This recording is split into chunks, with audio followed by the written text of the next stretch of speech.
Olá, eu sou a Ellen, eu espero que todos vocês estejam bem e nesse vídeo eu vou falar um pouco mais detalhadamente sobre o sistema de classificação. Em primeiro lugar, nós temos que saber que existe uma divisão entre os sistemas de classificação. Então, vão existir os sistemas artificiais, que não se baseiam nas relações de parentesco evolutivo entre os seres vivos, e os sistemas naturais, que vão procurar entender a relação entre o parentesco evolutivo dos seres vivos. Aí a gente entra no sistema Linneu, e ele é dividido em 7 categorias obrigatórias e outras 7 categorias intermediárias e não obrigatórias, como a subordem, o subgênero e a subespécie. O sistema Linneu ele é considerado um sistema natural, porque ele vai tentar compreender a relação de parentesco entre as espécies. Aqui nessa imagem, a gente pode observar as 7 categorias obrigatórias, que são o reino, o filo, a classe, ordem, a família, o gênero e a espécie. Então, os seres eles vão ser agrupados dentro dessas categorias de acordo com as semelhanças nos níveis de informação filogenética que eles compartilham. Para a nomeação dos seres vivos, vão existir algumas regrinhas que precisam ser seguidas. Eu vou tentar falar delas de uma maneira resumida, porque elas são muitas e algumas são um pouquinho grandes. A primeira coisa que você tem que saber, os nomes vão estar sempre escritos em latim ou então eles vão ser latinizados, que é uma regra para padronizar os nomes, para que em qualquer lugar do mundo a espécie ela seja conhecida pelo mesmo nome. Latim é uma língua morta, então não é uma língua que está em mudança constante como as outras línguas. A outra coisa é que todo nome científico ele deve ser destacado quando ele é escrito. Então, quando ele está sendo digitado, ele tem que vir no negrito ou em itálico. E aí, quando for escrever à mão, ele precisa ser sublinhado. E outra coisa que é muito importante é que o nome de um organismo ele sempre vai ser binominal. Então, o primeiro nome ele sempre vai designar o gênero e o segundo sempre vai designar a espécie. Na nomenclatura binominal, o primeiro nome ele sempre vai designar o gênero e o segundo nome sempre vai designar a espécie. Para o gênero, a gente sempre vai colocar a inicial do nome em maiúsculo. E para a espécie, a inicial em minúsculo. Em raras exceções, que é quando o nome de um organismo ele é dado em homenagem a alguém, como no caso do Trypanosoma cruzi, que foi um nome dado em homenagem ao Oswaldo Cruz, o sanitarista brasileiro, tanto o gênero quanto a espécie podem vir com a primeira letra em maiúsculo, mas isso é uma exceção. Geralmente é o gênero com a inicial maiúscula e a espécie com a inicial minúscula. E se houver também uma subespécie, o nome dessa subespécie vai vir também escrito com a inicial minúscula. Uma outra regra é que em trabalhos científicos, artigos e tudo mais, o nome da espécie ela sempre vai aparecer pela primeira vez no texto, acompanhada pelo nome do autor.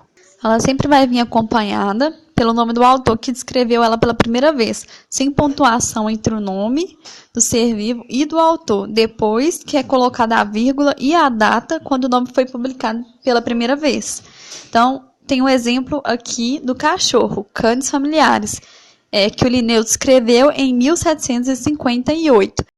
Eu já tinha dito isso um pouquinho antes, mas aí a designação para a espécie ela é binominal, gênero e espécie, mas a designação para a subespécie ela é sempre trinominal. Então vai ser gênero, espécie, subespécie. Então nesse exemplo que a gente trouxe da Microbacterium tuberculosis hominis, o gênero é Microbacterium, a espécie é tuberculose e a subespécie vai ser hominis, que é a espécie que causa tuberculose em seres humanos. Agora eu vou falar um pouco sobre a lei da prioridade, porque isso às vezes costuma cair em prova e é importante vocês saberem um pouco. Então essa lei ela vai falar que se mais de um autor denominar um mesmo organismo, vai prevalecer o nome dado pelo autor que descreveu a espécie primeiro. Outra regra é a regra de substituição de nome, que é quando o indivíduo é classificado de um jeito, mas depois de anos de estudos se descobre que ele se encaixa melhor em outro gênero. Então temos o exemplo da formiga saúva, em que a primeira pessoa que o descreveu foi Linneu, mas depois, com estudos, Fabrício descobriu que ela se encaixava melhor em outro gênero. Então, o que é feito para nomear essas espécies novamente? É colocado primeiro o nome já reclassificado dessa espécie, entre parênteses é colocado o nome da primeira pessoa que o descreveu, com uma vírgula, seguido da data da primeira publicação do nome, e depois o parênteses é colocado o nome daquela pessoa que reclassificou aquela espécie dentro do gênero mais correto, com uma vírgula e a data daquela reclassificação. Então, para fechar essa parte, a gente vai falar um pouco sobre o conceito de espécie. Mas antes, a gente tem que levar em consideração que, antes dos estudos de Darwin sobre a evolução e tudo mais, a espécie ela era entendida de uma maneira fixa.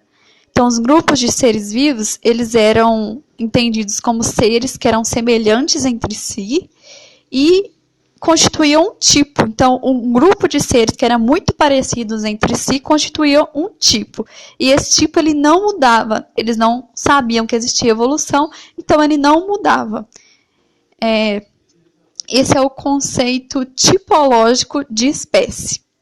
Já o conceito biológico de espécie, que é o que a gente usa até hoje, é aquele conceito que vai dizer que os grupos de populações que são capazes de se cruzarem entre si, se reproduzir e gerarem descendentes férteis em um ambiente natural, ou seja, na natureza, que constituem uma espécie. Só que esse conceito, ele é um conceito que ele apresenta alguns problemas, porque ele abrange basicamente só as espécies que se reproduzem de maneira sexuada. Aquelas espécies que se reproduzem de maneira assexuada, como as bactérias, elas ficam de fora desse conceito de espécie biológica. E aí a gente tem também um conceito que vai ser muito importante daqui para frente, que é o conceito filogenético de espécie, que ele é importante para entender as construções das árvores filogenéticas que a gente vai ver no próximo vídeo. Então, o tema a ser abordado no terceiro vídeo de taxonomia é a filogenia, e esse conceito filogenético de espécie, ele vai dizer que a espécie é o menor grupo de organismos que vai ser diferente de outros organismos, ou seja, distinto de outros organismos, em que vai existir um padrão de ancestralidade e descendência. Então, a espécie aqui, para a filogenia, ela é entendida como um grupo monofilético. Essas são as nossas referências. Bom, eu espero que vocês tenham gostado dessa aula.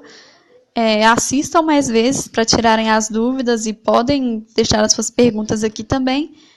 E assistam o próximo vídeo também para que o conteúdo ele fique mais completo. Então, muito obrigada pela atenção de vocês. Um grande abraço.